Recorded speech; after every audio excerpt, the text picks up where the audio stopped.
Então, vamos começar aqui o nosso evento e o nosso encontro, organizado pelo Grupo de Trabalho da Sociedade Civil para a Agenda 2030 e pela Frente Parlamentar dos Objetivos de Desenvolvimento Sustentável. Nosso debate aqui, esse encontro chamado Propostas para Avançar com a implementação da Agenda 2030 no Brasil, pensando os âmbitos local e federal. Esse vai ser o nosso escopo aqui de debate, e já deixando claro aqui que a gente teve de optar por uma solução, um plano B. Infelizmente, a gente teve um problema técnico, onde não foi possível começar essa transmissão ao vivo, como era planejado, mas estamos fazendo aqui de forma gravada, de modo a disponibilizar na sequência para amplo conhecimento. Então, já de início, de forma muito breve, eu gostaria de passar a palavra para o deputado Nilton Tato, coordenador da Frente Parlamentar pelos ODS, que fará uma fala de abertura aqui para o nosso seminário, o nosso encontro. Deputado, por favor, muito obrigado.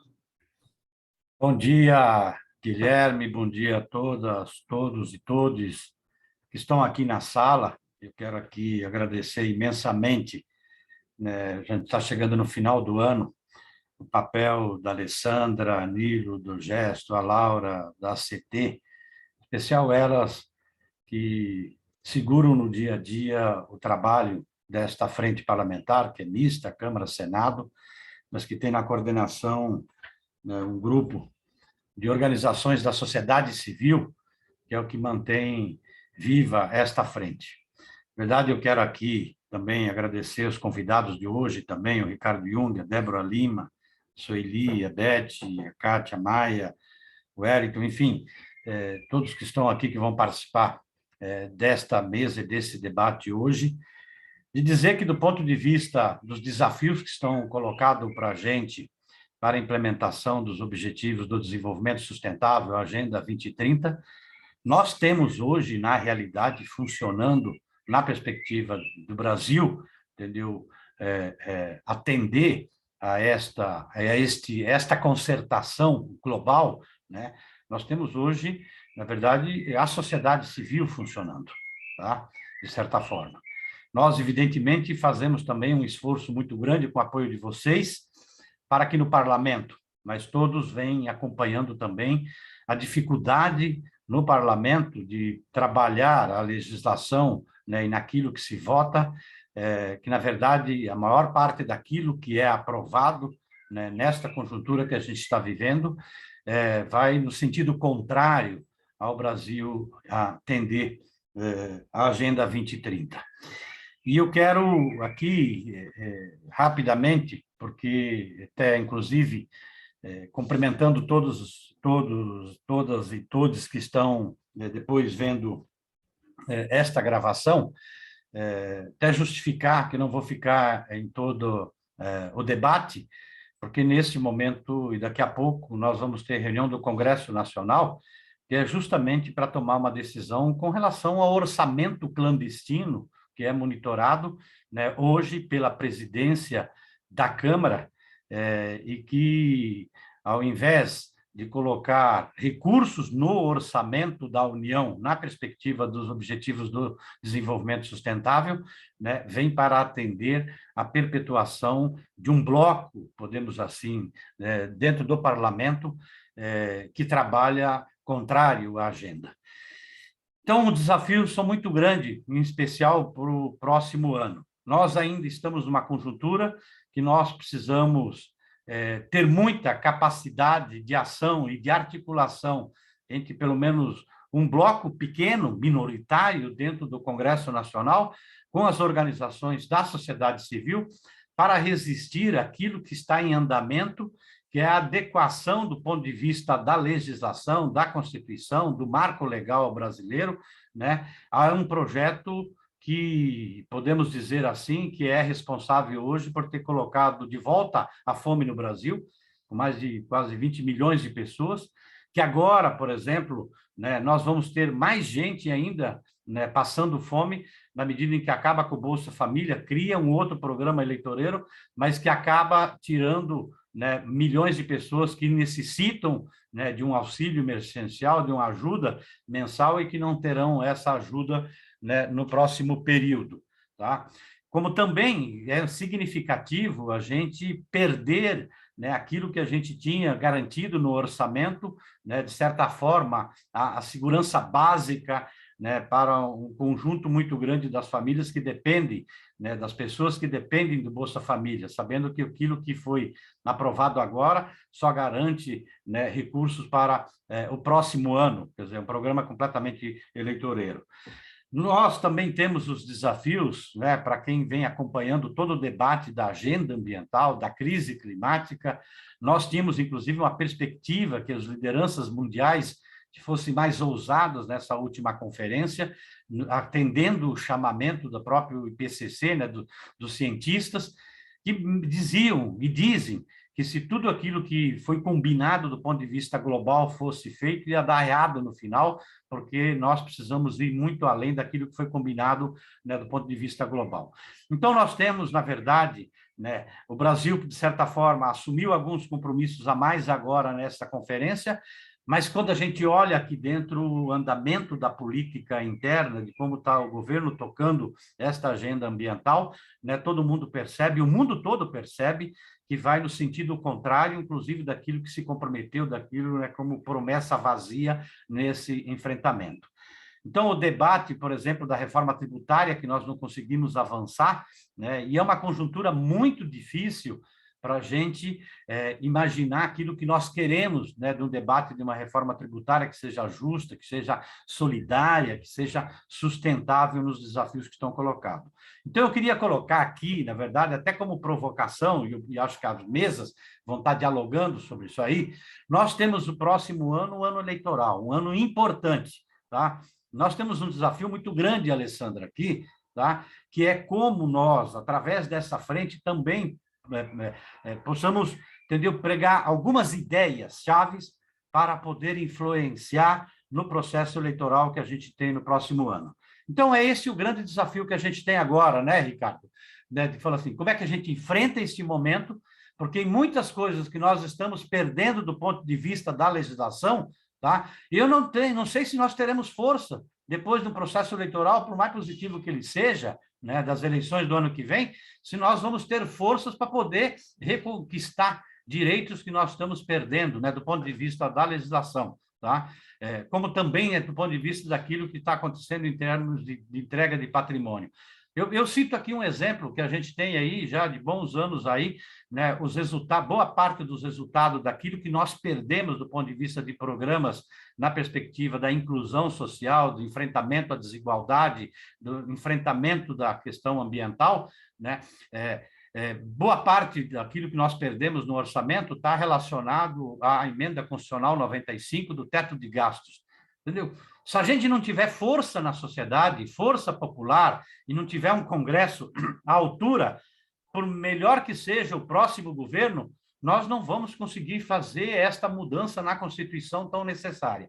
Então, só para dizer aqui que nós temos muitos desafios, mas, de qualquer forma, nós estamos chegando no final do ano, eu quero dizer assim, nós precisamos levantar a cabeça, tá? Eu acho que há um clima, entendeu? Apesar das perdas que tivemos em relação à pandemia, da crise social, política, econômica que a gente tem, né? A gente está vendo a sociedade, em especial a sociedade civil, os movimentos populares, se articulando, discutindo, né, que há possibilidade, sim, de a gente voltar a ter um caminho e fazer com que o Brasil assuma o seu papel no enfrentamento da desigualdade, e, em especial, no papel que o Brasil recentemente teve do ponto de vista do enfrentamento da crise climática, que é planetária, e o Brasil sempre teve um papel importante e precisa voltar a ter, né? E acho que é um dos desafios que nossa frente aqui, nossa frente, né, dos ODS, pode contribuir muito.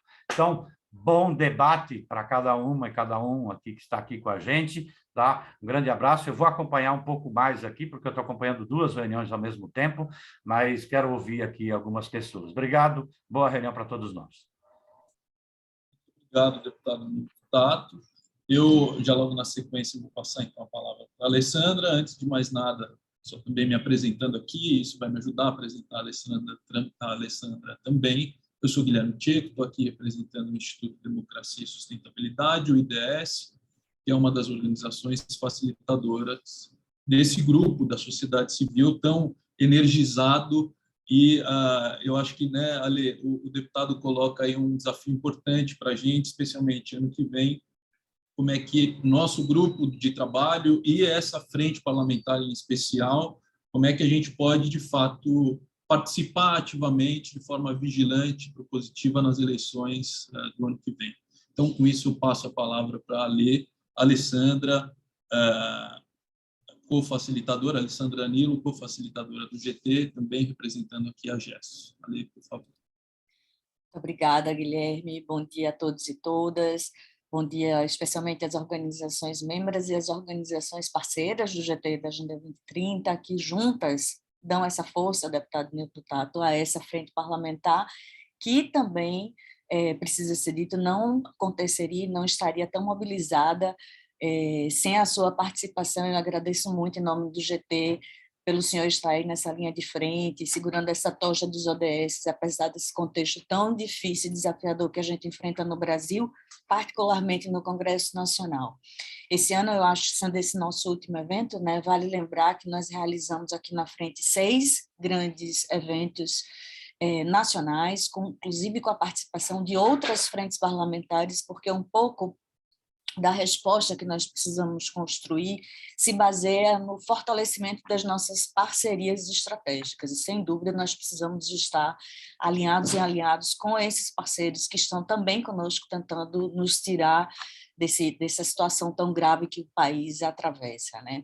Eu sempre venho para cá trazendo muitas preocupações, mas hoje particularmente, não sei se porque a gente se aproxima do final do ano, eu queria falar um pouco de um sentimento positivo que eu tive, principalmente agora escutando o deputado falar.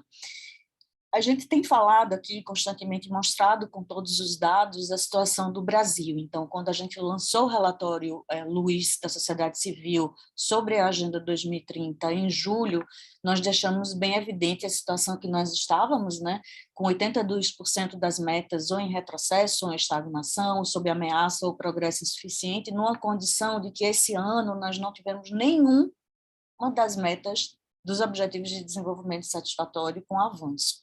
E isso foi há 5 meses. Então, obviamente, o Brasil realmente optou por deixar para trás o seu povo, e esse Congresso Nacional, eu acho, particularmente, pelos motivos que também são conhecidos mundialmente, optou por manter um governo federal cuja única expertise e interesse é realmente de destruir, desestabilizar as políticas sociais, econômicas e ambientais que estavam aí incipientes ou jamais fortalecidas, mas que nos deram tanto trabalho, levou tanto do nosso suor para construir.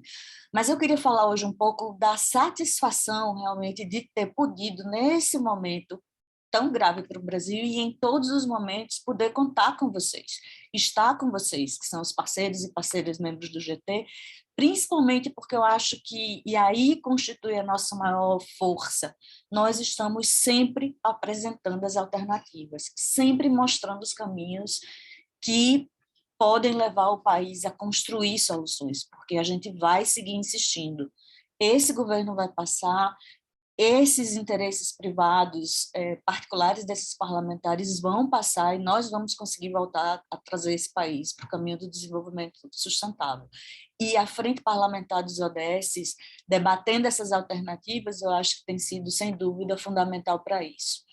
Esse nosso evento hoje, inclusive, ele é muito importante, porque além de fazer o lançamento do guia da reforma tributária dos 3S, também vai lançar um guia que foi coordenado pela Visão Mundial, que pode ajudar estados e municípios a criar suas comissões municipais e estaduais dos ODS. Esse guia foi coordenado pela Visão Mundial, a gente conta aqui com o nosso querido Wellington Pereira, e foi escrito pela Patrícia Menezes também, que é a nossa outra parceira da rede ODS.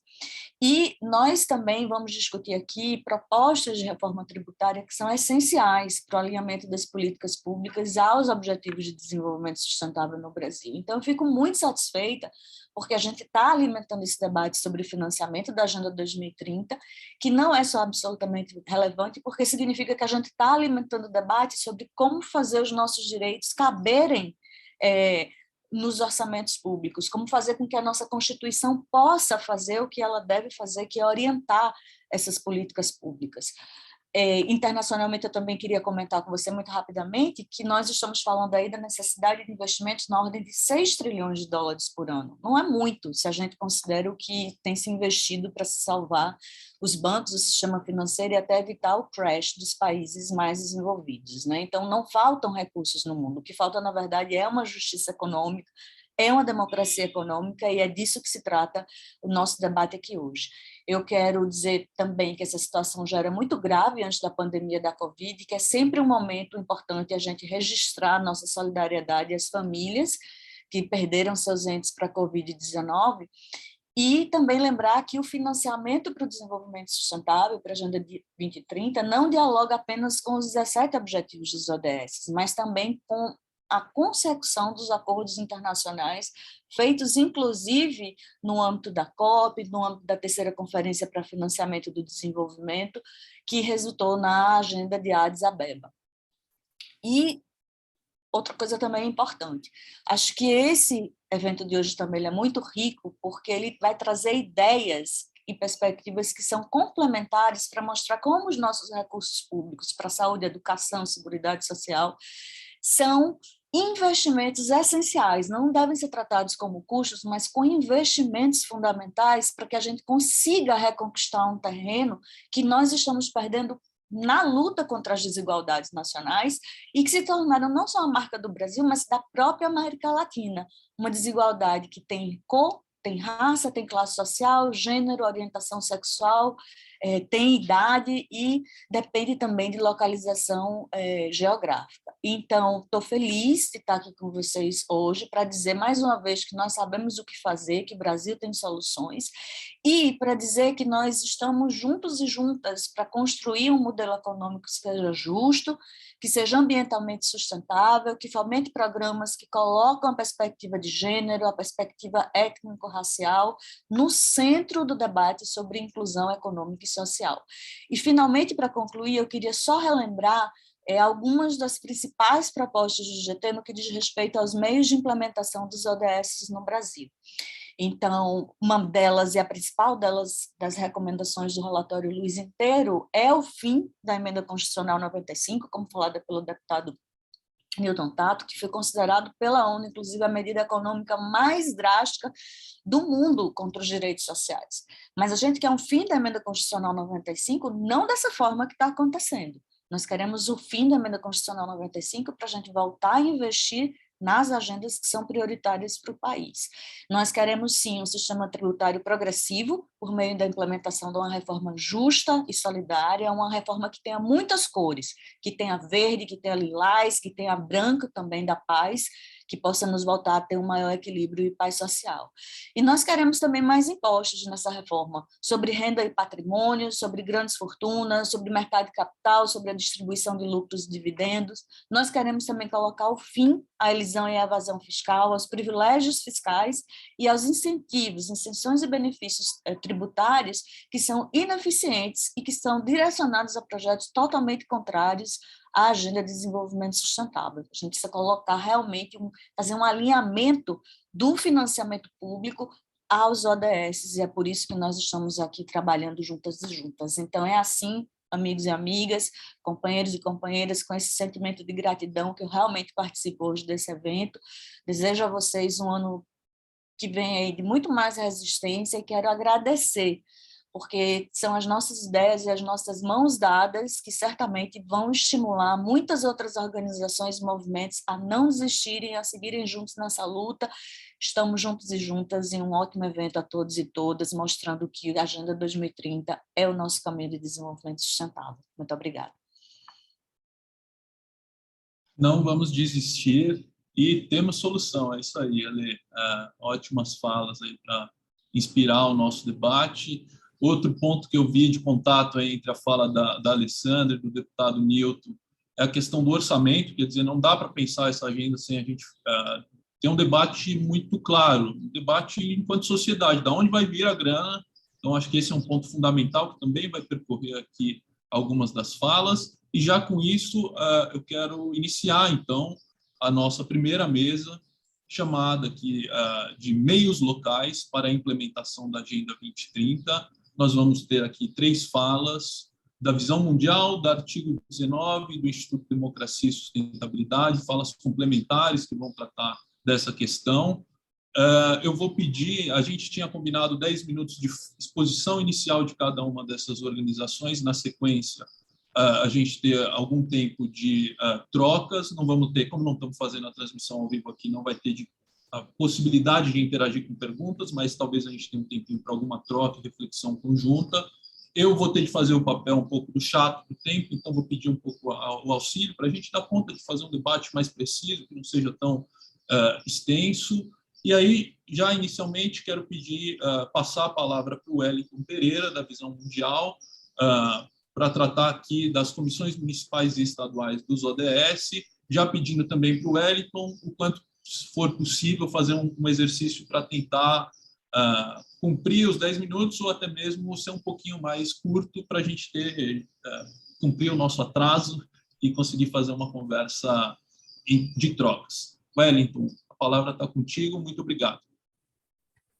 Olá, Guilherme, obrigado. Deixa eu só colocar aqui no meu reloginho, então, para eu não perder esse tempo, cronômetro. Ok. Bom dia, gente, mais uma vez. É muito bom estar aqui. Queria cumprimentar a todos e a todas, em especial o deputado Nilo, que é o incansável aí nessa luta. Muito obrigado, deputado. O seu papel tem sido muito importante para a gente. O senhor não tem nada que se desculpar, pelo contrário, tem sido um aliado aí do marco da sociedade civil, da Agenda 2030, isso é muito importante para a gente nesse tempo tão difícil que a gente vive. Eu tenho uma apresentação aqui, Guilherme, deixa eu ver se eu consigo compartilhar. Deixa eu ver aqui. Estão vendo a minha tela? Começando. Está uma tela preta. Aí, agora foi. Sim. Tá. Então, pessoal, essa cartilha, esse guia, vocês todos vão ter acesso depois, de uma maneira mais detalhada. Nosso agradecimento aqui à Patrícia, que foi a pessoa que contratada para elaborar esse guia, a partir até da experiência dela, que é conhecida de todos nós lá, de Barba,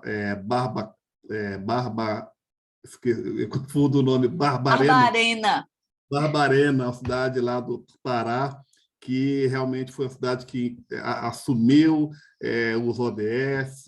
Então, ela fala a partir dessa experiência muito rica que ela vivenciou.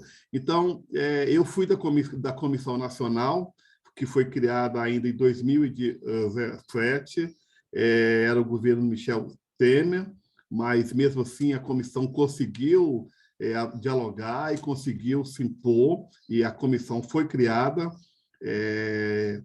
E depois ela durou um pouquinho de tempo no governo atual, quando ainda o general Santos Cruz era o ministro. Tivemos, se não me engano, 1 ou 2 reuniões, mas depois esse pessoal falou que não queria saber de nada ligado à ONU, essa desculpa aí que a gente ouve muito, e acabou não era momento de renovar a comissão, ter um novo processo, que foi só um mandato, e acabou isso não acontecendo. Uma pena. Porém, a comissão conseguiu cumprir um bom papel junto com o GT 2030. A gente teve na comissão várias organizações da sociedade civil, representantes da academia, representantes do próprio governo federal e de alguns governos estaduais e prefeituras.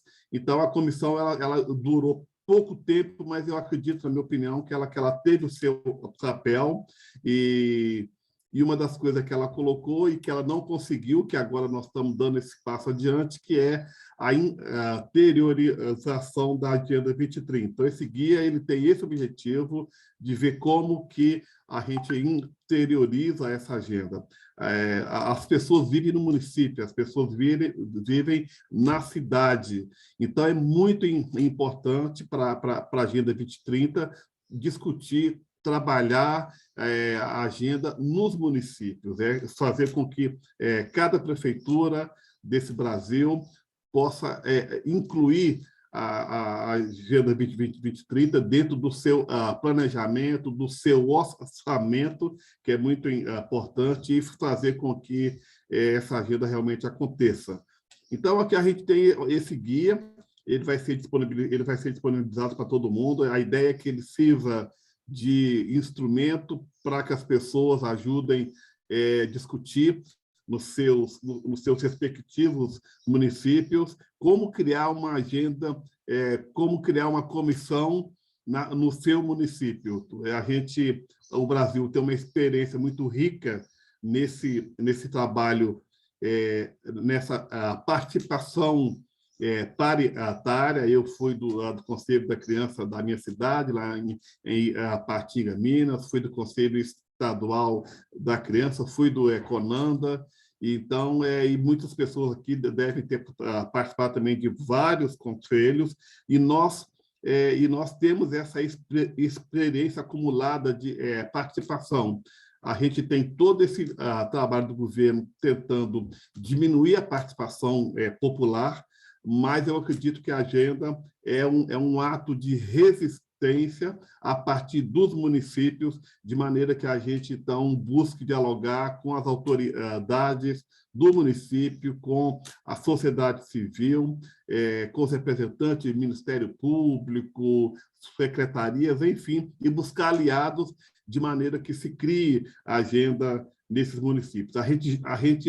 O guia traz algumas experiências bem-sucedidas, tanto de estados como de municípios. Uma das experiências aqui do estado de São Paulo, onde eu vivo atualmente, na prefeitura, quer dizer, onde tem todo um esforço para criar a comissão, e a gente, então, lista lá alguns exemplos de onde foi criado, como que o pessoal fez para criar a comissão, de maneira que isso aí possa servir de inspiração para que as pessoas, então, criem a comissão. Eu acredito que esse guia ele vai ser um passo, uma ferramenta muito importante, e ele vai dar uma condição prática para as pessoas que desejam criar as comissões locais, ao invés de apenas ter uma visão teórica, as pessoas vão ter na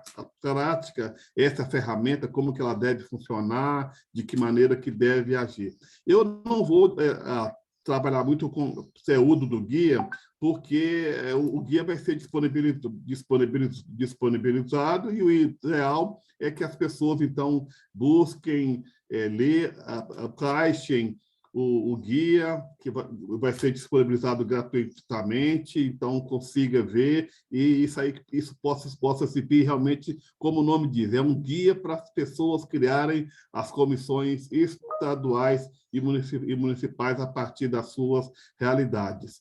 Eu vou apenas colocar aqui, para terminar, que eu gosto de ser fiel ao horário, e o Guilherme me deu esse tempo, então eu vou ser fiel aqui, para até em respeito aos outros colegas.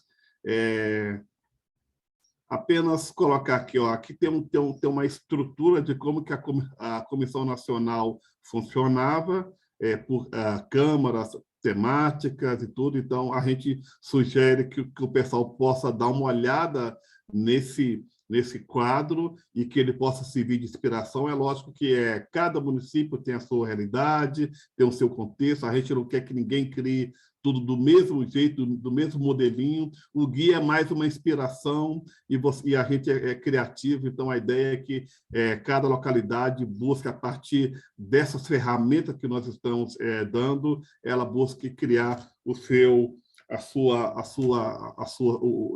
suas comissões. E, para finalizar, O que seria uma comissão local que a gente considera que seria muito importante para ela funcionar? Primeiro, a gente acha que ela deveria elaborar um plano de ação no município, e esse plano, ou um diagnóstico, quer dizer, no município, fazendo o link entre as metas, as 17 metas, e as políticas públicas do município, né? Então, uma das sugestões é essa, é o diagnóstico para ver como é que está, se a política pública do município está alinhada com esse objetivo. Nós temos muitas experiências hoje no Brasil dessa questão da cidade, como trabalhar a gestão da cidade. Então, a gente quer que o guia também possa ser incorporado pelas organizações para que ele possa surtir este efeito.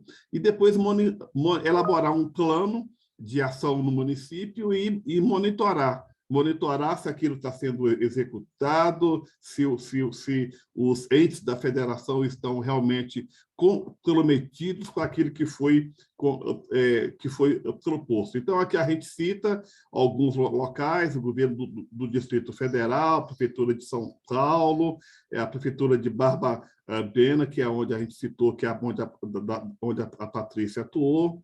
E aí é isso. Então, eu queria... aqui tem como formar uma comissão.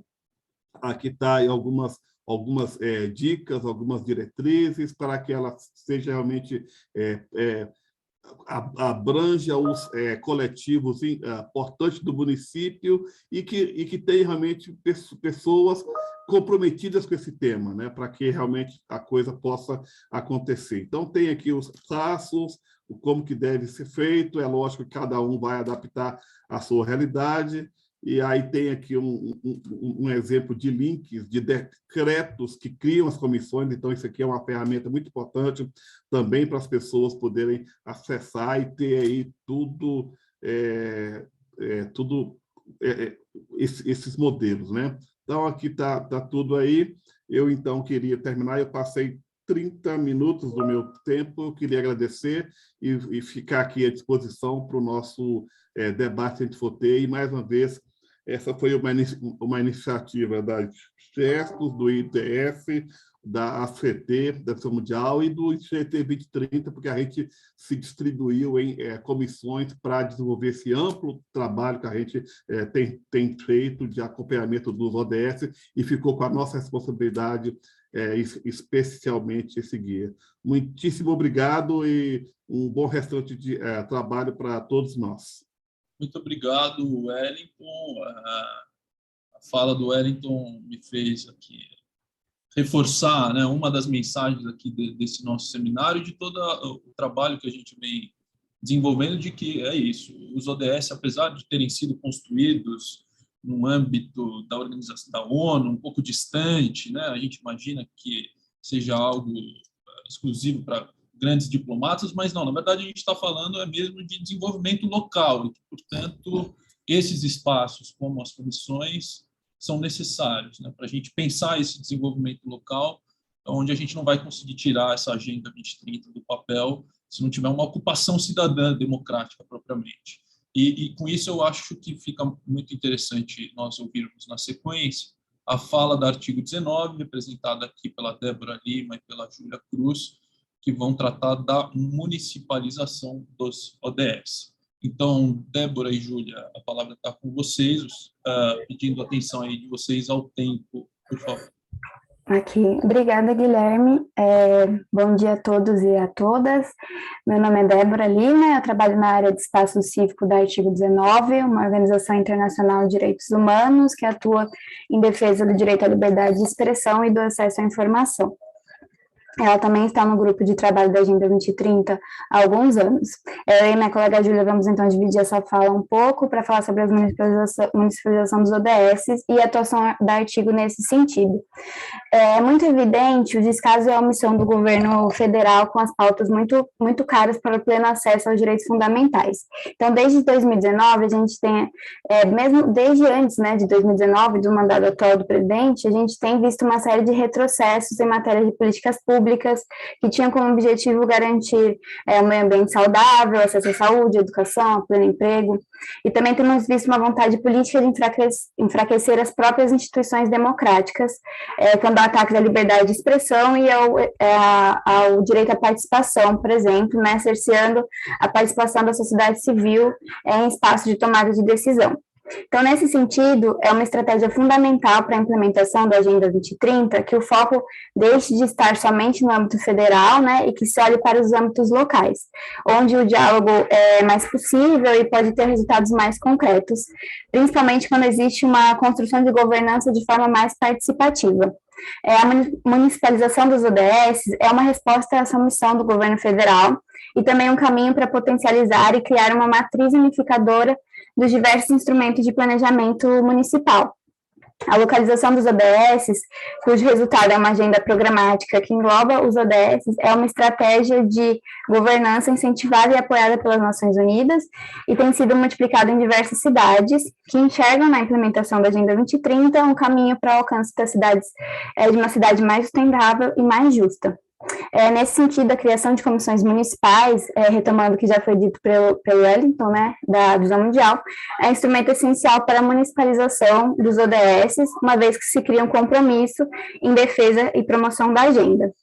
Artigo 19 tem uma experiência de 1 ano e meio, mais ou menos, dentro da Comissão Municipal ODS de São Paulo, onde a gente é representante titular, e por isso eu vou falar um pouco do funcionamento dela, no sentido de dar um exemplo de como essa estrutura funciona na prática, e queria deixar evidente que não é o único modelo de funcionamento, com certeza na cartilha da visão mundial também tem vários modelos ali, e isso porque cada cidade precisa de uma adequação diferente da agenda, de acordo com as suas necessidades, ajustando as metas, os indicadores e os planos, de acordo com as suas estruturas econômicas e políticas.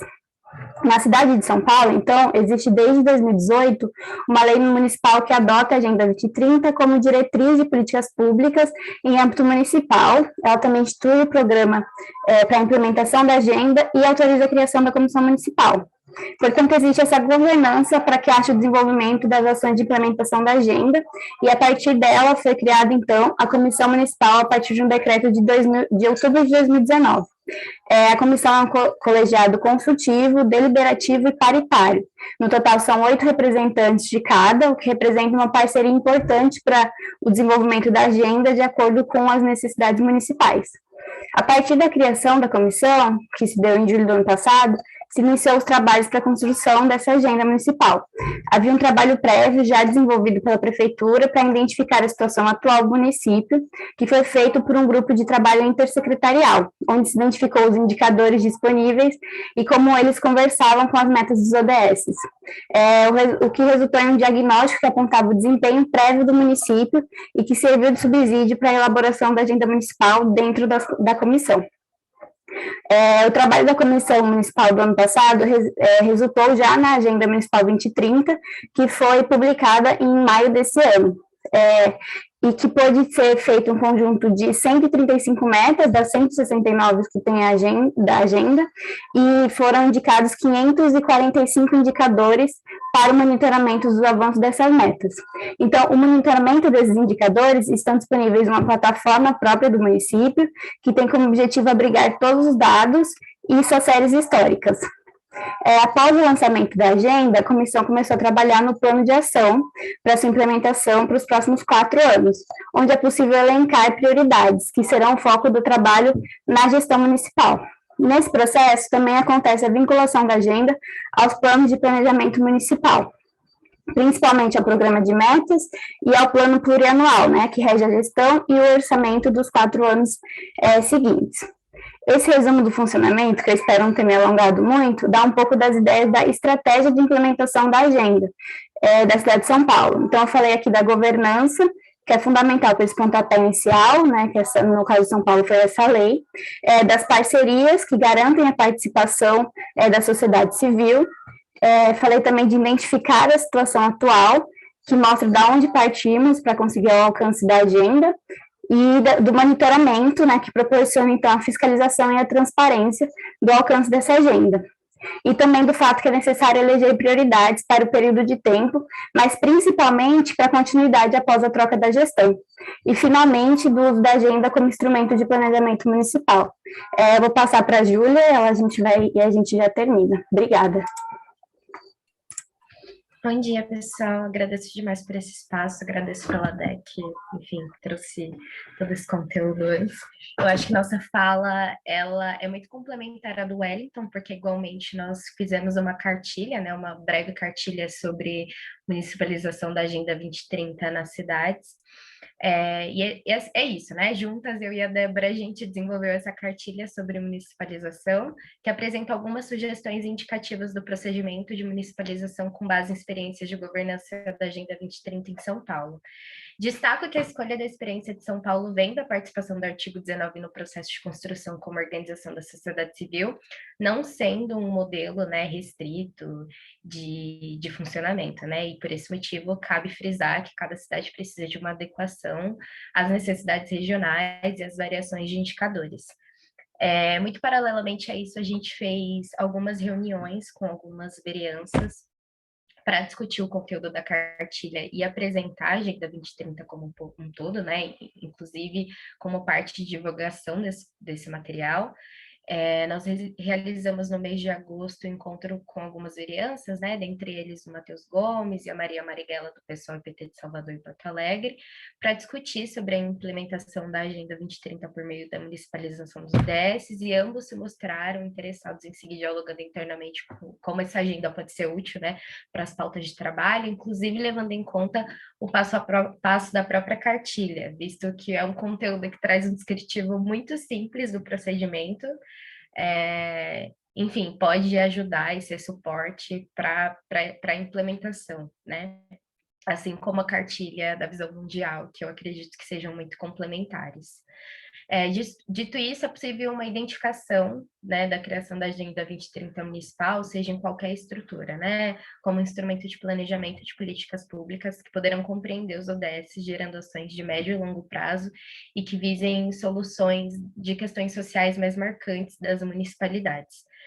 Muito embora a gente não tenha discutido próximos passos, né, de divulgação, de como a gente pode trabalhar melhor esse conteúdo, a gente deu um passo inicial, que foi o diálogo com alguns atores importantes para pensar essa municipalização, e para o futuro a nossa ideia é justamente ampliar esse debate com algumas outras vereanças do Brasil, e claro, permanecer na Comissão Municipal de São Paulo, que tem um novo ciclo de formação de escolha de representantes daqui 6 meses. Eu acho que eu me encerro por aqui. Eu escrevi, né, juntamente a Débora, como eu mencionei, a cartilha, ela está disponível no site do artigo 19, convido a todos a darem uma olhada. E penso que esse é um passo importante para a sociedade civil, justamente, né, criar conteúdos, especialmente eu, né, falando uma pessoa mais da comunicação, que seja aporte para servidores e para mandatos.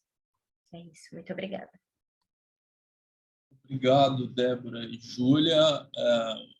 Não só esse exemplo da municipalização dos ODS, mas acho que todo o trabalho do artigo 19 nos lembra a importância e como a questão da transparência é um eixo transversal de toda a Agenda 2030. Né? Não dá para avançar nessa direção sem que cada cidadão saiba exatamente o que esteja acontecendo, participe desse processo, né? O que a gente costuma dizer como uma postura cidadã mesmo, né? Participar desse debate.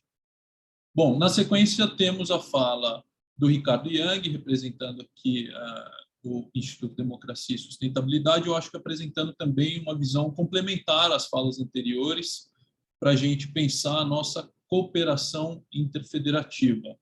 Né, Ricardo? A gente, num Estado federado como o Brasil, das dimensões que temos, organizado em 3 níveis de governo, com uma Constituição ainda com questões a serem esclarecidas e implementadas. Portanto, pensar essa governança, como é que esses atores se dialogam e a gente avança nesse sentido, acho que tem tudo a ver com o trabalho que o IDES está fazendo, e, em especial, a iniciativa Pacto Federativo, que eu acredito que você vai explorar na sua fala. Então, Ricardo, seja bem-vindo. A palavra está contigo, por favor.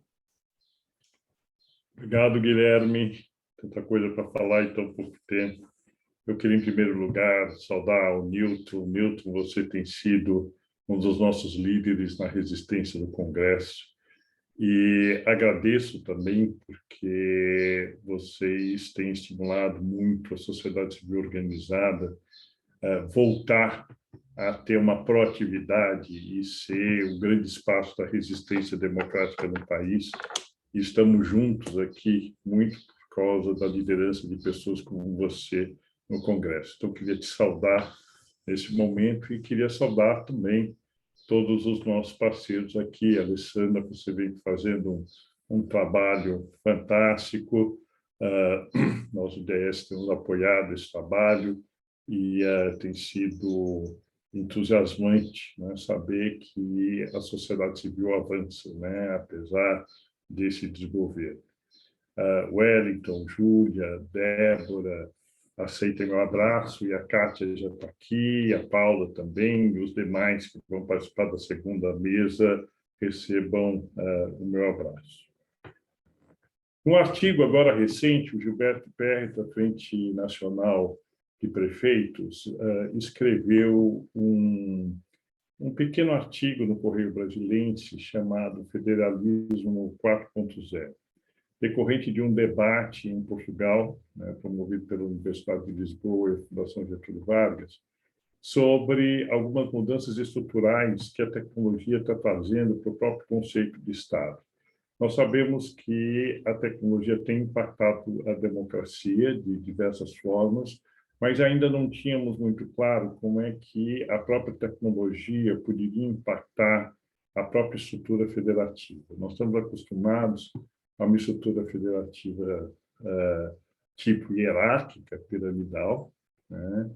E o que nós estamos vendo surgir é uma estrutura federalista mais orgânica, estruturada em redes, né? Onde os diversos entes federativos se entrelaçam numa rede, se comunicam e temos, dependendo do momento histórico, pontos de atratividade diferentes nessa rede. E isso ficou muito presente durante esse período da pandemia. Nós tivemos 2 eventos que mostram que poderia ser um pouco esse federalismo 4.0.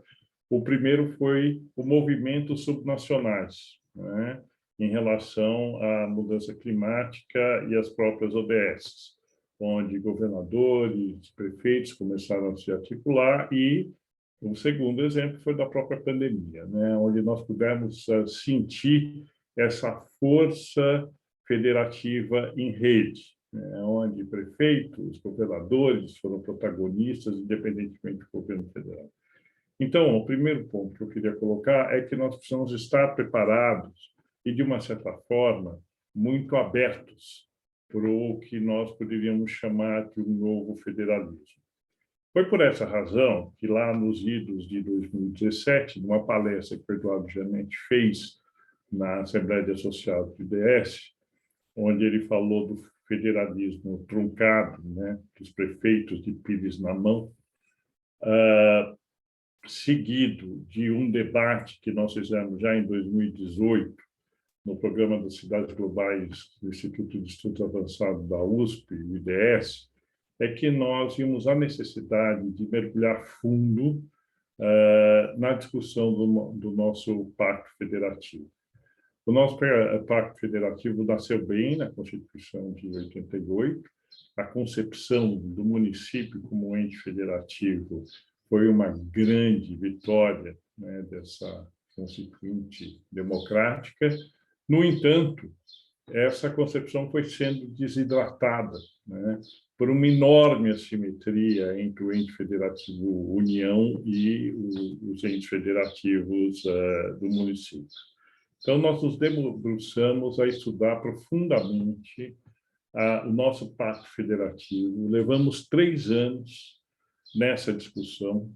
Fizemos 5 grandes seminários em parceria com o IEA, com o Ethos, com a Rede Cidades Globais, com o TREI, e agora, em dezembro, estamos submetendo o resultado desse relatório aos especialistas, aos últimos especialistas, porque em cada um desses seminários nós tivemos vários especialistas, tivemos a relatoria profissional dos pós-doutorandos da USP, e agora nós estamos com 25 propostas sistematizadas sob análise, e vamos lançar esse material no início de janeiro, fevereiro, para que a sociedade possa discutir o novo Pacto Federativo à luz das eleições que teremos em outubro, eleições absolutamente fundamentais. Então, Nilton, aproveito aqui para fazer um pouco de advocacy,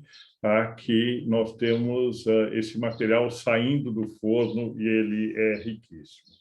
Então, quais foram os principais pontos que nós procuramos concentrar, focar nesse relatório? Primeiro, a concentração dos recursos tributários da União. Os municípios ficam apenas com 7,4% da carga tributária brasileira, e mesmo com as transferências obrigatórias, os municípios não ficam com mais de 20% da carga tributária brasileira. É um verdadeiro absurdo os custos que a União representa, né? Os estados também, mas a assimetria é tão grande que os estados até ficam relativizados perto do custo da União. A segunda questão que nós temos focado é a diminuição do financiamento das políticas públicas em função do teto de gastos. Nós já tivemos, e a Alexandra colocou isso bem, um grande enfraquecimento, né, do acesso a recursos com a Emenda Constitucional 95, né? E, além disso, o teto de gastos, ele capa por cima, né, a possibilidade de mais investimentos em saúde e educação, que cada vez mais estão nas mãos dos municípios. Então, embora o teto de gastos possa ser defendido sob o ponto de vista de uma política fiscal, sob o ponto de vista das políticas sociais e sob o ponto de vista do Pacto Federativo, ele acaba sendo um desastre, porque, além de onerar ainda mais os municípios, né, ele acaba piorando a condição dos municípios de executarem suas políticas públicas. Outro ponto que nós estamos focando, né, são as próprias regras de distribuição, e eu acho que o Wellington falou um pouco sobre isso. As regras de distribuição entre os recursos, entre os municípios mais populosos e os menos populosos, tem trazido uma distorção muito grande. A percepção é que os municípios com muita população, né, com um contingente demográfico alto, são municípios mais ricos. Eles podem ser mais ricos do ponto de vista de arrecadação absoluta, mas são mais pobres do ponto de vista da arrecadação relativa. Os municípios com menos de 20 mil habitantes têm uma arrecadação per capita em torno de R$ 2.880, enquanto que os municípios de mais de 100 habitantes, né, têm um recurso muito menor do que isso. Tanto é que a Frente Nacional de Prefeitos criou esse G100, né, que são os municípios com mais de 100 mil habitantes, que acabam concentrando na sua periferia muitas vezes a pobreza. As regiões metropolitanas são as mais pobres. Se você pega, por exemplo, as 3 regiões metropolitanas aqui do estado de São Paulo, né, São Paulo, Santos e Campinas, existe a maior concentração do estado está nessas 3 regiões metropolitanas. E hoje a forma com que os recursos são distribuídos não contempla, né, a enorme desigualdade existente nas regiões metropolitanas. E ao final e ao cabo, as cidades das regiões metropolitanas acabam recebendo menos recursos. Então, o que nós gostaríamos de fixar? Nós precisamos de um modelo tributário que garanta aos municípios maior parcela das receitas do Estado em relação aos demais entes. O município como foi dito aqui, o ente mais próximo da sociedade, né, e é o responsável pela implementação de políticas públicas que afetam a qualidade da vida das pessoas. Isso implica não só em recursos, mas uma nova modelagem de controle social que exige maior transparência, participação na confecção do orçamento, participação da população na formulação do planejamento e um papel singular do plano plurianual. Então, acabou o meu tempo e eu queria lançar essas grandes linhas, embora nós tenhamos aqui algumas propostas objetivas que estarão nesse relatório que será lançado no início do ano que vem, para poder orientar o debate em torno de um novo pacto federativo para as eleições de 22. Muito obrigado, Ricardo, pela sua exposição inicial. Já aí com a provocação ao deputado Nilton Tato para que essa frente e outros fóruns dentro do Congresso Nacional possam ser espaços para a gente fazer esse debate, apresentar essas ideias, aprimorar elas. Só um destaque, né, Ricardo, dessa iniciativa, ela tem como propósito pensar duas coisas ao mesmo tempo, né? Essa estrutura de governança federativa e como é que a gente constrói um caminho e um planejamento e uma ideia de país onde a Agenda 2030 seja a nossa grande bússola. Como é que a gente pensa essas duas questões ao mesmo tempo? Perfeito. Como vocês podem ver, a questão do tempo está sendo uma preocupação aqui, então eu vou sugerir que a gente avance para a mesa 2 com as falas, para não avançar muito no tempo, e aí, após as falas iniciais, a gente conversa aqui enquanto grupo como é que a gente maneja o nosso tempo. Se todos concordarem, se não houver discordâncias, eu vou seguir assim, pedindo desculpas por conta do tempo, infelizmente. E aí, já começando a nossa segunda mesa, que tem como título Meios Federais para a Implementação da Agenda 2030. Então, aqui a nossa conversa ainda é a Agenda 2030, mas agora estamos pensando o que é possível fazer a nível federal para que ela avance no Brasil. E, portanto, vamos ter também duas exposições. A ACT, como o Marcelo vai apresentar um vídeo e uma proposta, uma ideia que está sendo lançada agora. A Sueli Araújo vai aqui tratar da reforma tributária sustentável, todo o trabalho que está sendo desenvolvido no âmbito da RAC, a Rede de Advocacy Colaborativo, e outros coletivos e outras organizações. E, por fim, a Kátia, representando a Oxfam, vai nos apresentar a reforma tributária solidária. Então, temos aí 3 propostas objetivas, reiterando aquilo que a Lê colocou na sua exposição inicial. Nós temos solução, nós temos as ideias. Então, a gente vai aqui aprofundar algumas delas nessa mesa 2. Portanto, já passando a fala para o Marcelo, da ACT, fazer a sua exposição inicial e, novamente, pedindo o apoio na condução do tempo. Obrigado, Guilherme. Bom dia a todas e a todos.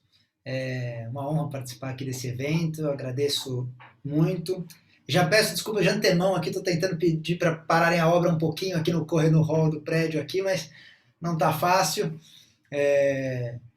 E queria parabenizar, antes de começar aqui e passar até para o vídeo, queria parabenizar aí tanto o GT da Agenda 2030 quanto a Frente Parlamentar Mista dos ODS pelo trabalho excelente que tem realizado aí ao longo, não só desse ano, mas pensando aqui até nesse governo, nos últimos 3 anos, né, não tem sido fácil essa agenda, é um compromisso do governo federal, deveria ser o foco dele, e como a gente sabe, como o relatório já mostrou, não é o caso, e portanto o legislativo tem um papel fundamental nesse sentido, e a sociedade civil também. Eu acho que ambos têm cumprido um papel muito importante, desempenhado um papel muito relevante em apontar os problemas e chamar atenção para soluções necessárias.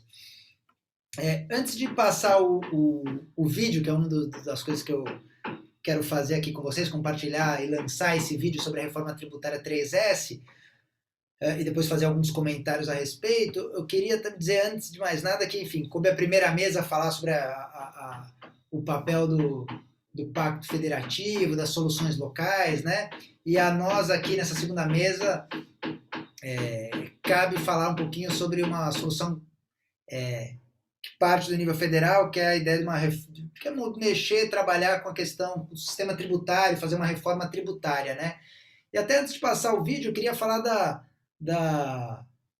sobre a importância de trabalhar com a questão tributária de uma maneira mais ampla, né? Assim como eu acho que a primeira mesa foi fundamental para falar do papel dos governos locais, né? Especialmente nesse momento de dificuldades que a gente tem em nível federal, com o governo federal. As soluções locais são absolutamente primordiais, ainda mais num país complexo, grande e desigual como o Brasil.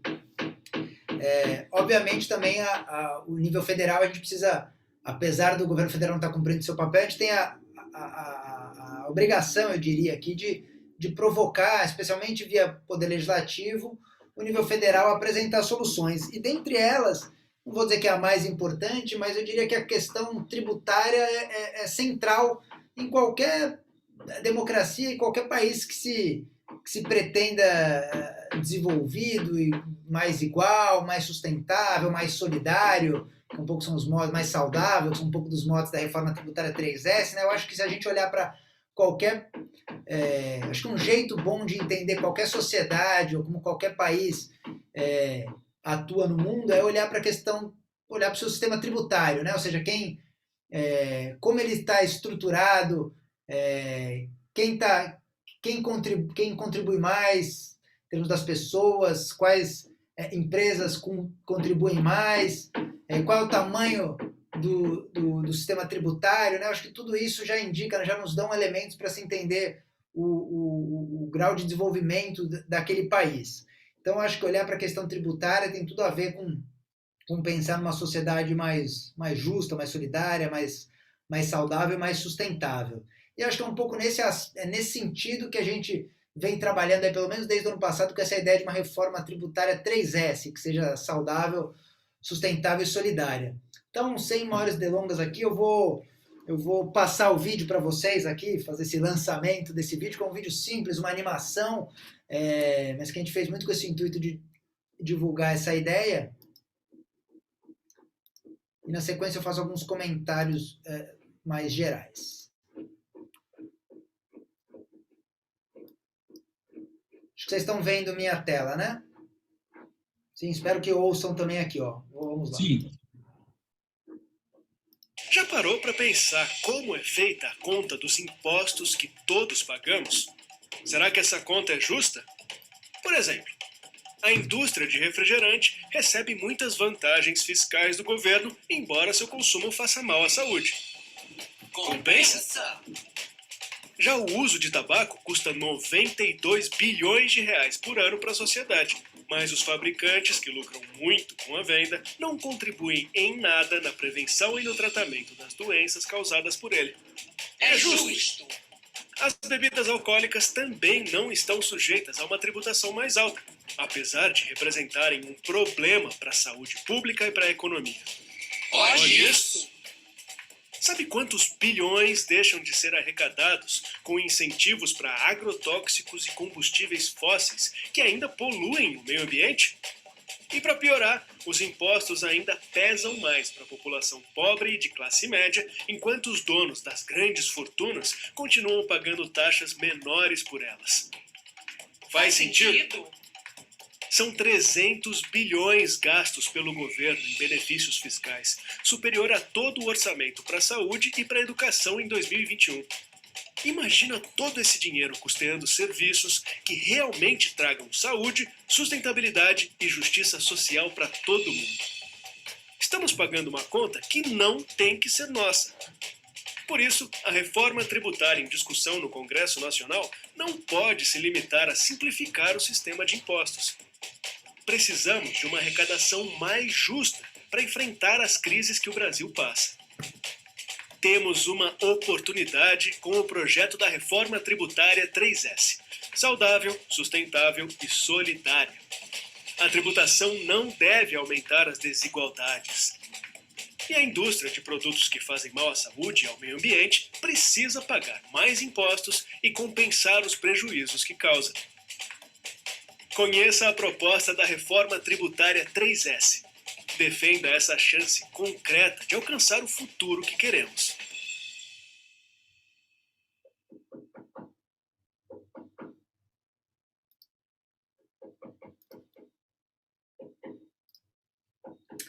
Bom, esse é o vídeo. Ele vai estar disponível, assim, acabando aqui o evento, ele já vai estar disponível nas nossas redes. A gente... vocês podem dar uma espiada lá. Peço aos parceiros aí também que nos ajudem no compartilhamento para tentar levar essa ideia apresentada no vídeo ainda mais longe. Bom, eu queria falar brevemente sobre um dos aspectos da reforma tributária 3S, que é o S do saudável, né? Eu teria várias coisas a dizer sobre esse vídeo, mas até pelo tempo, deixar depois para as minhas colegas de mesa, a Kátia e a Sueli, falarem sobre os outros S. Mas eu queria dizer que o vídeo mostra de maneira geral, acho que a disfuncionalidade do nosso sistema tributário, né? Em seus vários aspectos, como o sistema tributário, como eu estava dizendo antes, diz muito sobre a nossa sociedade, mostra que a gente tem problemas graves, né? Que tem algo de errado no Brasil nesse aspecto, e que se reflete na desigualdade que a gente tem na sociedade, na pouca contribuição que várias empresas dão para resolver os problemas, como de saúde. Então a gente tem um pouquinho esse desafio de trabalhar essa reforma tributária 3S. E aí aqui eu queria focar no S, que é o de saúde, que é o foco do trabalho aqui da CT, chamar a atenção para alguns aspectos que já aparecem ainda de forma inicial no vídeo, né? Um deles, por exemplo, só para trazer, para reforçar a carga de saúde grave que é causada por algumas empresas, né? Então, o caso do tabaco que é mostrado ali, né? São mais de 160 mil mortes por ano ainda hoje no Brasil. 160 mil mortes ano, é muita coisa. E isso que o Brasil já é um caso de sucesso em políticas de controle do tabaco, né? No caso de alimentos ultraprocessados, a gente ainda não tem, a gente está concluindo agora uma pesquisa que vai trazer de forma inédita os dados de quanto esses alimentos com muita gordura, muito açúcar, muito sódio, impactam na vida das pessoas, mas a gente já sabe que são algumas dezenas de milhares.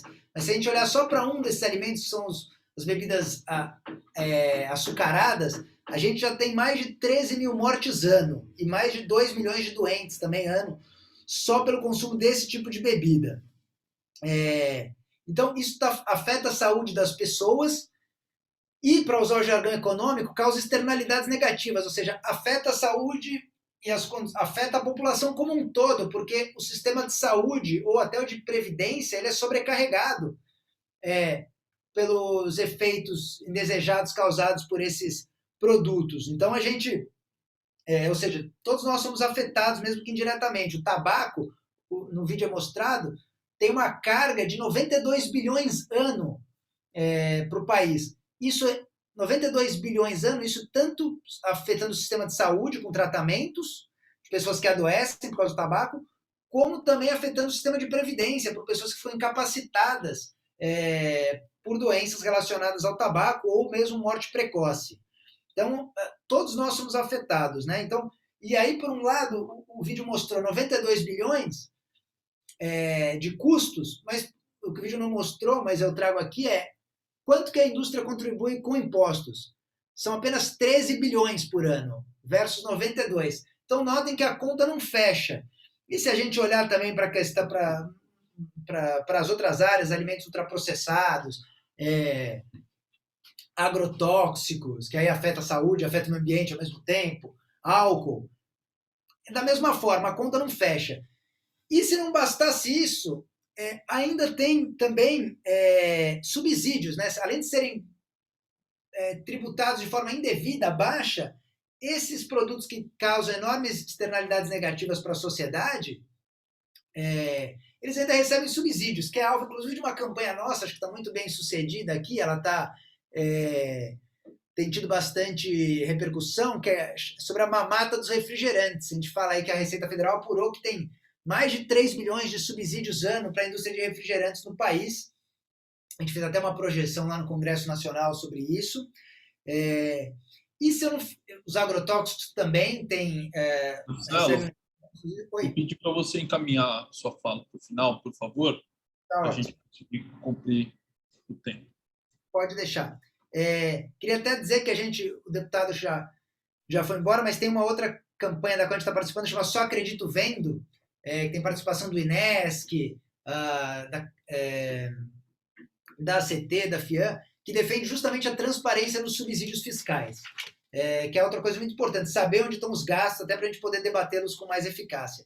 Então, para concluir, Guilherme, eu queria dizer só o quê? Falando da nossa perninha aqui do S de Saúde, dizer que a gente defende justamente uma tributação maior para esses produtos que estão causando adoecimento, causando morte e causando custos sociais para o país como um todo. E direcionar esses recursos arrecadados para a saúde, que, como já foi falado aqui, desde a emenda constitucional 95, está sendo muito afetada. E, por outro lado, fazer essa tributação maior com vinculação de recursos para a saúde, e, por outro lado, acabar com os subsídios para esses produtos. Né? Se a gente defende uma maior tributação, obviamente, por outro lado, não faz nenhum sentido dar subsídio. Então, assim, a gente já sabe que a população, isso vai ser bom para a saúde, vai ser bom para a economia, vai ser bom para a sociedade como um todo, vai, inclusive, reduzir desigualdades e combater a pobreza também, porque são as populações mais vulneráveis que mais sofrem com esses produtos. Então, o que a gente defende é uma medida que não é nenhuma grande novidade, invenção aqui, ela é adotada em vários países, e a gente defende que ela também seja adotada aqui no Brasil, e a gente tem uma oportunidade enorme com a reforma tributária que vem sendo discutida aí nos últimos anos no Congresso Nacional. Então, já passei um pouco do meu tempo, peço desculpas, Guilherme, mas fico à disposição aqui se der tempo para algum debate. Muito obrigado aí, cumprimento de novo as minhas colegas de mesa. Obrigado, Marcelo. Eu imediatamente, então, passo a palavra para a Sueli Araújo, representando aqui o Observatório do Clima e também esse grupo maior da Rede de Advocacy Colaborativo, a RAC, em especial o seu grupo de trabalho em prol do desenvolvimento socioambiental. Sueli, falando sobre a reforma tributária sustentável, por favor, a palavra é sua. Muito obrigado. Obrigada, Guilherme, e agradeço a oportunidade de expor o trabalho que a gente vem fazendo desde o ano passado. Na verdade, os debates sobre reforma tributária deram uma esfriada, mas nós chegamos a estar assim, bastante envolvidos, inclusive com o processo mesmo, em que estava sendo debatida a proposta capitaneada pelo Bernard Api. E chegamos a produzir um documento com 9 propostas para debate. Esse documento está disponível, é interessante vocês lerem na íntegra, e ele se alinha a partir do que o que está, na verdade, sendo debatido no Congresso, de simplificação da questão tributária, dos tributos, principalmente pela criação do IBS, o Imposto sobre Bens e Serviços, que é um tipo de imposto sobre valor agregado. Nós começamos, a partir do texto, a gerar propostas, é um grupo grande, eu vou ver, já tem por medida de justiça, ler aqui quem está participando, então, além do Observatório do Clima, a CATU, Brasil Clima, CDP, ICS, o IDS, Escolhas, Etos e SPN, a RAC, né, meio que coordenando tudo isso, a RAPES e o WWF. Para acesso, gente, entre no Está Faltando Verde na reforma tributária, a chamada no Google que vai levar essa documentação. Eu não vou passar uma por uma as propostas, mas eu queria destacar algumas delas. Em primeiro lugar, é uma proposta mais, vamos dizer assim, conceitual, de diretriz, de inserir a questão dos princípios da prevenção, poluidor-pagador, protetor-recebedor e do tratamento diferenciado conforme o impacto do produto como princípio geral para a tributação no país. A segunda, nessa linha mais de diretriz, é uma vedação expressa a incentivos danosos ao meio ambiente. Eu, particularmente, acho que talvez essa seja mais importante. O Brasil tem uma série de subsídios, não só a petróleo, mas uma série de subsídios a produtos que causam impacto ambiental, a taxação de IPI e outros e outros produtos, ela, na verdade, muitas vezes tem a lógica invertida, aquilo que causa mais impacto é menos tributado. Então, assim, é uma parte que eu acho fundamental se a gente conseguisse incluir. Em relação ao IBS propriamente dito, a proposta do IBS, nós estamos trazendo uma redação que prevê devolução tributária para atividades sustentáveis. Prevemos também uma espécie de IBS ecológico, meio substituindo o ICMS ecológico, prevendo uma parcela de 0,5% dos valores arrecadados pela União, Estados, DF e municípios, na forma do IBS, seria destinado a um fundo de governança local sustentável. Haveria uma lei complementar regulamentando isso. Outras propostas em debate que estão no documento é a criação de uma CID ambiental ou de uma CID carbono. Eu, pessoalmente, eu acho que o caminho é uma transformação da CID combustíveis numa CID ambiental, realmente ambiental, né? E com a pegada do olhar sobre o carbono. A proposta também de criar um fundo de desenvolvimento regional, enfrentando mais diretamente a questão da pobreza, mas conversando com a política nacional sobre mudança do clima. Essa é uma das medidas. Nas 9 medidas também tem a proposta de se assumir de vez a municipalização do ITR. E também a partir de propostas do Instituto Escolha de pensar numa CID de uso do solo. Então, são uma série de medidas que merecem, no nosso entendimento, mais debate. Nós estávamos fazendo, até poucos meses atrás, essa inserção, né, esse esforço de advocacy junto a quem estava liderando o processo da reforma tributária. Eu acho fundamental que isso seja intensificado e vou destacar uma posição bem pessoal minha em relação à questão do que eu falei que achava que era o mais importante, de cortar subsídios para atividades degradadoras. Eu acho que a própria simplificação dos tributos no país, ela vai levar a isso. Então, assim, a simplificação, ela tem efeitos, em princípio, a redução do número de tributos, a redução dos subsídios, ela tem efeitos positivos em termos de meio ambiente, provavelmente maiores do que se a gente criasse um subsídio específico premiando atividades ambientalmente corretas. Então, em termos de volume de recursos, como a nossa composição dos nossos tributos, como que ela é conformada hoje, eu acho que os maiores efeitos eles virão da própria simplificação, é assim que o grupo está enxergando, pelo menos, e estamos com consenso nessa leitura que é apoiar também a simplificação, né, e não simplesmente a inclusão da questão ambiental. Eu acho que é isso, eu convido todo mundo a ler, foi um documento feito aí a várias mãos, e pelo menos as organizações que estão nesse grupo estão apoiando assim, um aumento do esforço para a aprovação dessas propostas.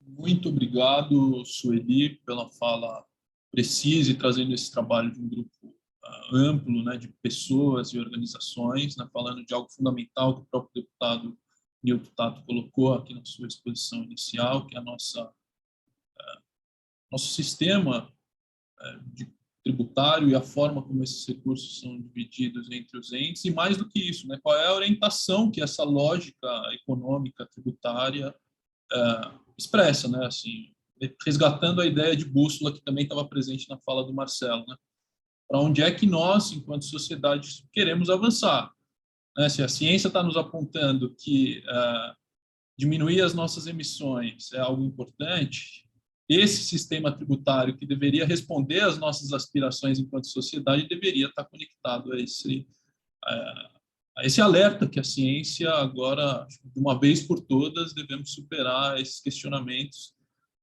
Então, e acho que essa expressão estava muito presente na COP, né, agora recentemente.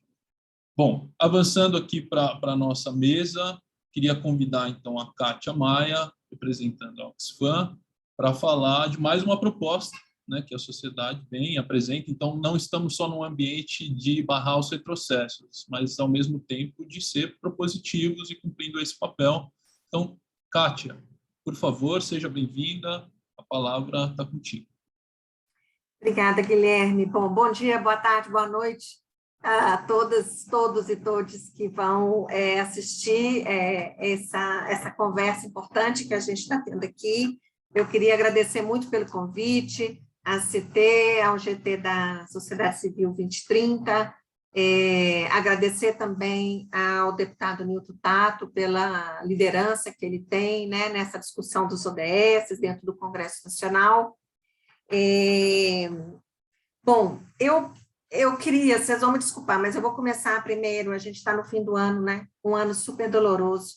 Eu queria primeiro prestar minha solidariedade às mais de 600 mil famílias que perderam pessoas queridas, amigos, parentes, nesse período da pandemia.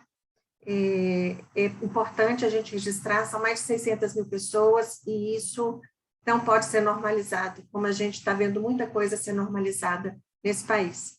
Como a chacina do São Gonçalo, também, onde, mais uma vez, são corpos pretos que estão sendo assassinados, também não pode ser normalizado. Bom, agora entrando aqui para o nosso tema da reforma, né? Eu queria dizer que existem vários processos com essa ideia de uma reforma tributária solidária, né? Há uma iniciativa da FENAFISCO, NAFISCO, da qual o INESC, a Oxfam Brasil e outras instituições fizeram parte, começou lá em 2018, foi a base, é um documento extenso, muito detalhado sobre uma reforma tributária que fosse mais justa e solidária, serviu muito como um insumo para o que foi o processo da emenda constitucional 178, que é uma emenda que se propunha foi apresentada na discussão da PEC 45, que é essa proposta de emenda constitucional que trata da simplificação de impostos.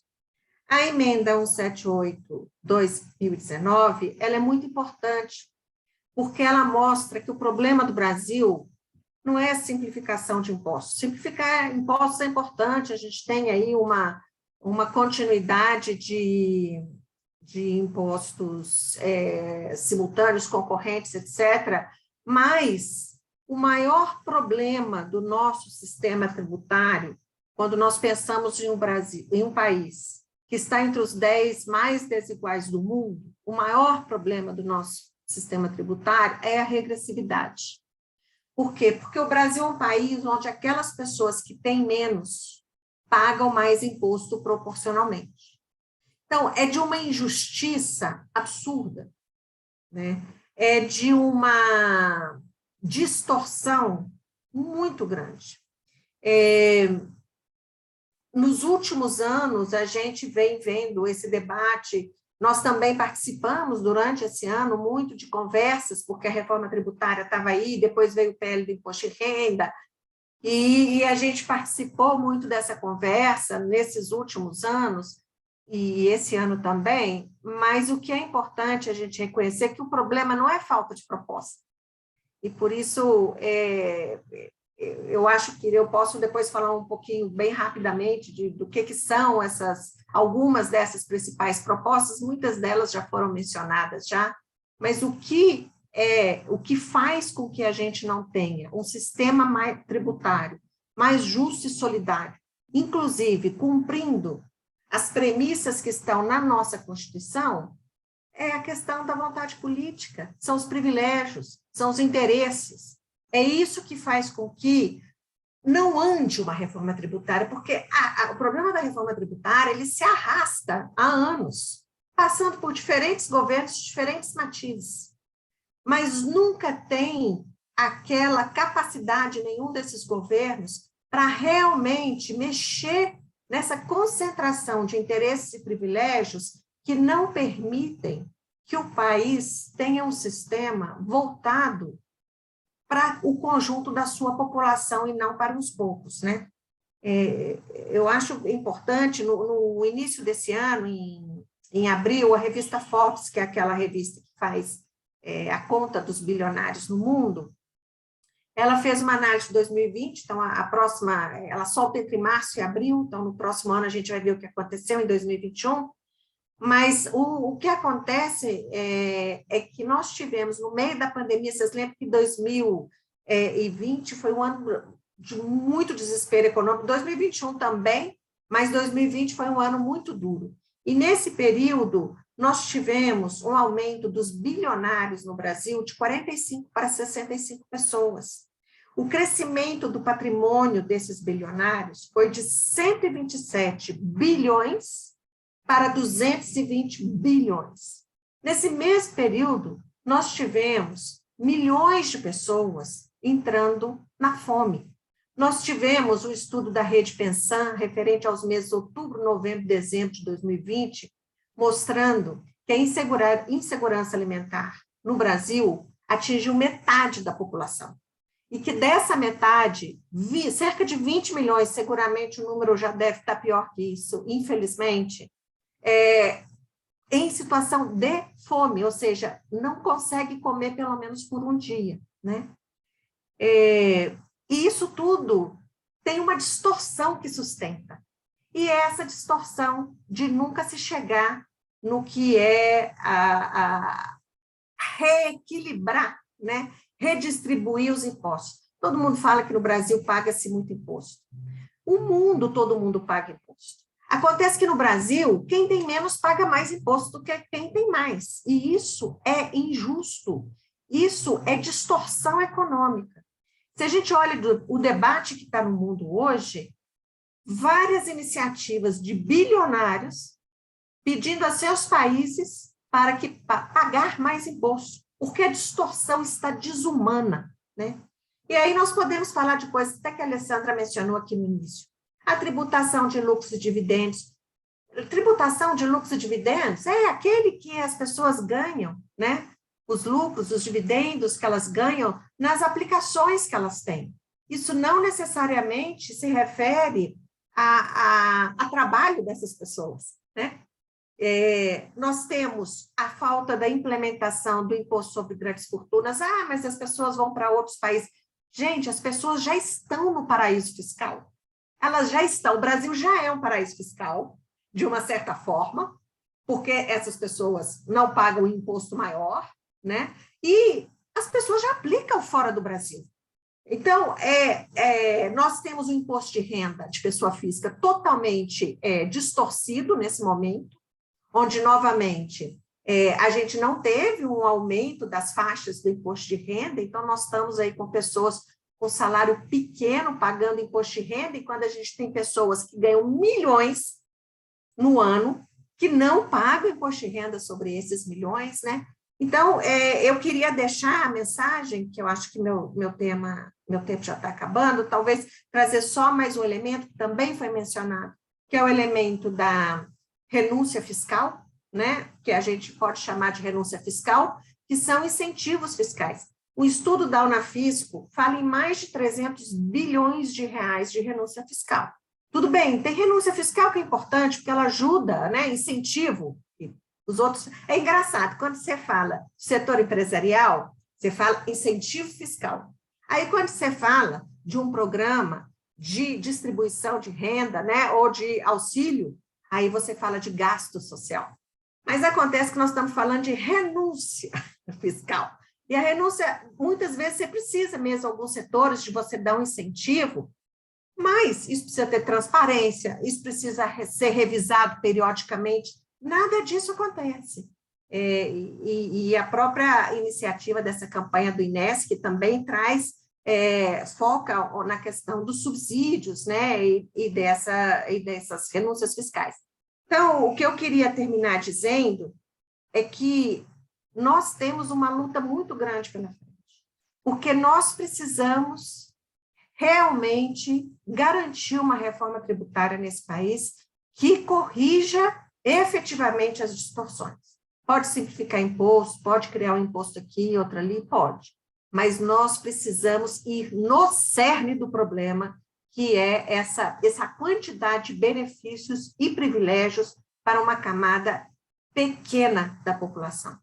E isso traz para nós o fato de que a questão da reforma tributária é uma questão que passa pela política, pela influência e pela pressão da sociedade, o que mostra que iniciativas como essa que estão aqui das diferentes organizações, né, é super importante. E trazer a sociedade para debater esse tema e para pressionar, para dialogar com os seus parlamentares, é muito importante. Nós temos aí 2022, eu acho muito difícil a gente ter uma reforma tributária que avance no ano que vem, pode ter uma perfumaria aqui, outra ali, uma pequena coisa, mas nós precisamos também conseguir um congresso que no ano que vem depois seja um congresso que esteja apto a fazer essa reforma tributária que a gente tanto precisa, que tanto inclua os temas da saúde, os temas da sustentabilidade e principalmente os temas da justiça social.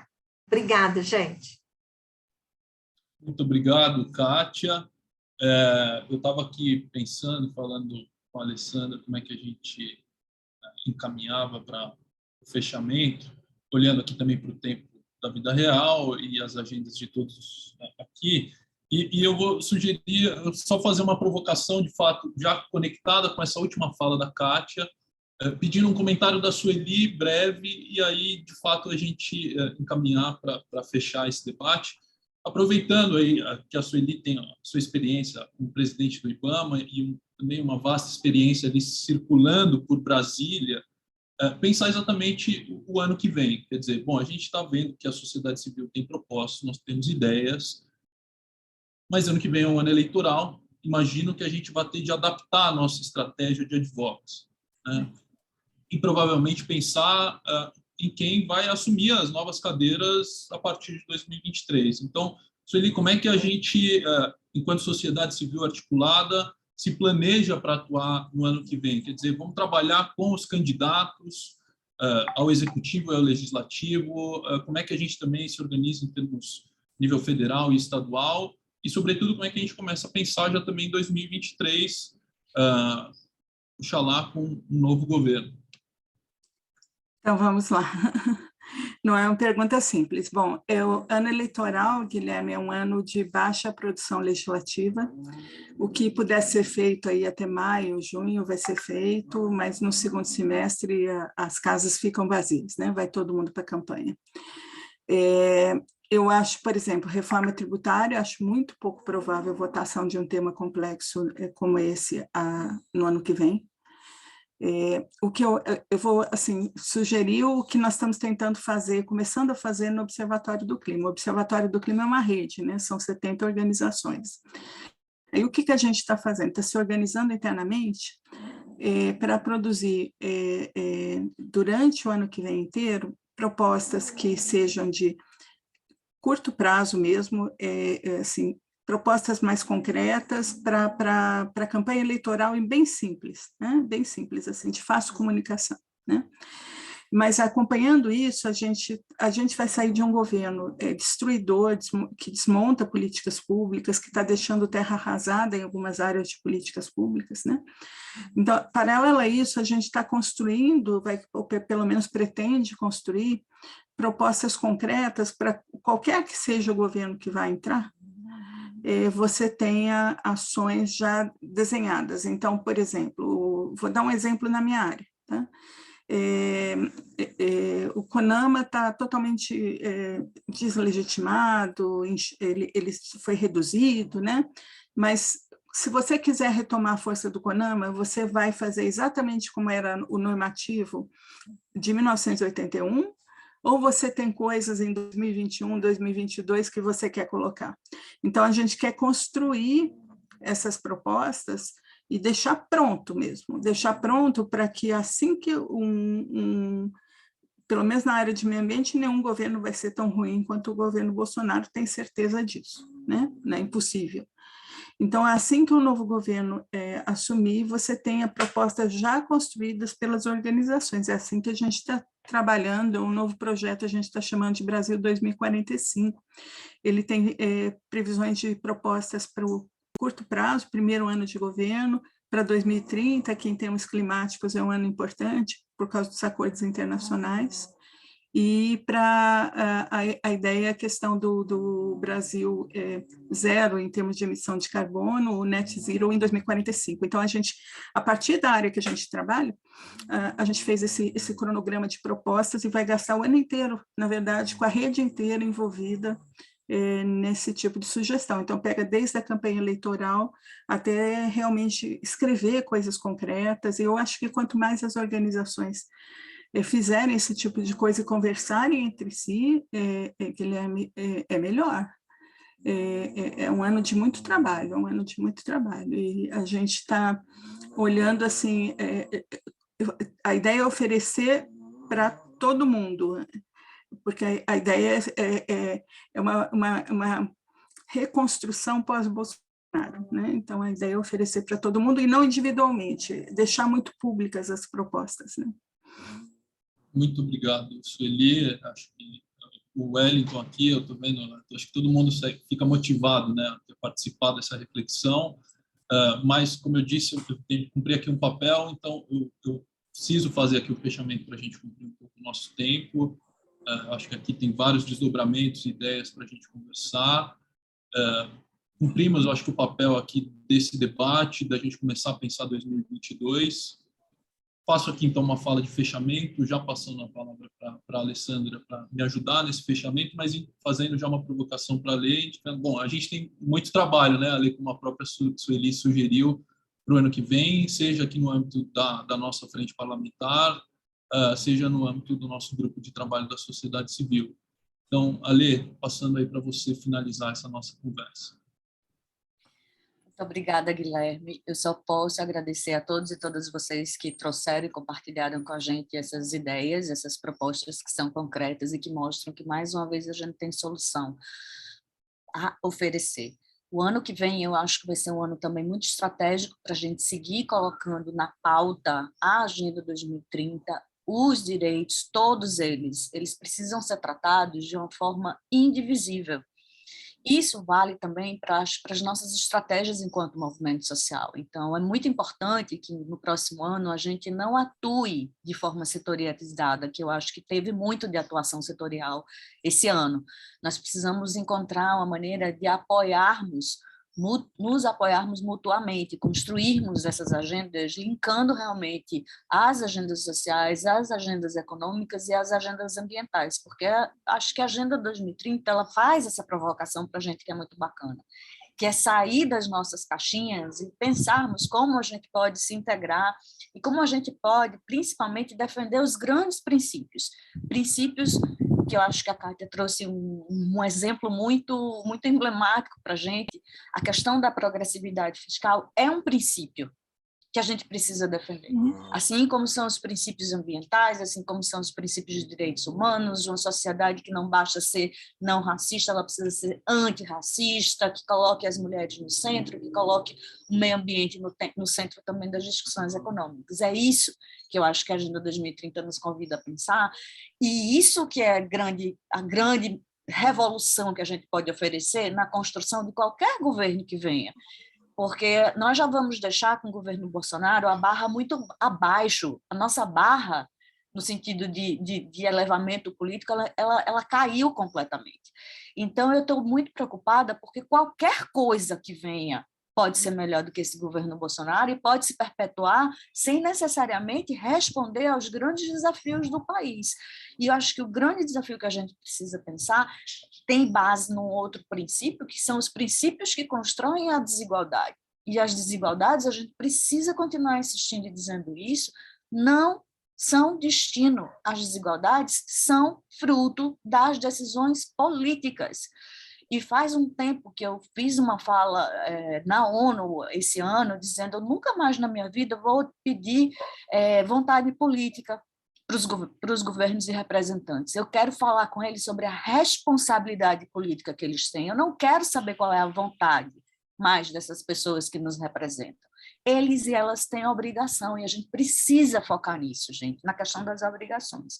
Então, assim, eu queria concluir lembrando uma fala também do Ricardo Jung, de um outro evento que a gente fez também com o GT, e que ele disse o seguinte, ele disse, essa pandemia do Covid-19 antecipou para a gente o futuro. E assim, gente, nós fomos submetidos a um teste e falhamos. A Covid-19 mostrou que nós falhamos. Falhamos na cooperação internacional, e é por isso que a gente está com esse apartheid de vacina que nós vemos hoje, a gente não vai considerar.